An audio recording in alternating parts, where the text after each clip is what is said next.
Alors aujourd'hui, nous sommes précisément dans le futur hall d'accueil du centre aquatique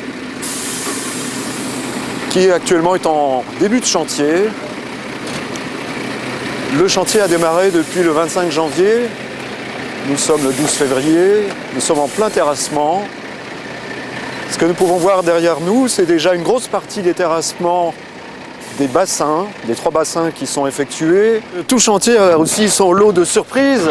Là, on a découvert des énormes blocs en fait qu'on a explosés au BRH dans la journée de hier. Donc bon, on sait que c'est un site qui était jadis occupé par une gare.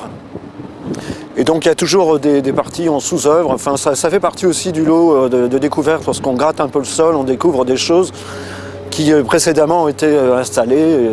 Voilà, donc ça c'était aussi prévu. Les imprévus sont prévus dans un chantier. Voilà, ça fait partie. Donc aujourd'hui, on va aussi s'attacher à les évacuer. Aujourd'hui, la question de la température, s'il fait -2, -3, n'est pas véritablement un problème, dans le sens où nous sommes dans les terrassements. Il vaut mieux éviter la boue pour l'arrivée des camions. Vous voyez, ça n'arrête pas de défiler. On a prévu une autolaveuse pour entretenir la voirie. Mais effectivement, au jour d'aujourd'hui, les choses sont beaucoup plus nettes quand on peut travailler dans ces températures. Mais encore, ne faut-il pas qu'elles atteignent des degrés qui deviendraient pénibles pour les ouvriers. Vous pouvez le voir, le site est déjà construit et terminé. C'est un lotissement et des gens y habitent, y vivent.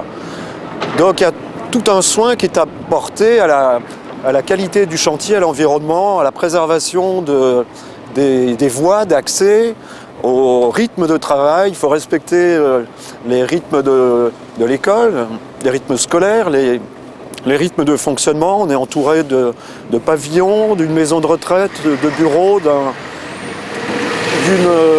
cité universitaire. Il nous reste maintenant 16 mois de chantier pour terminer les travaux.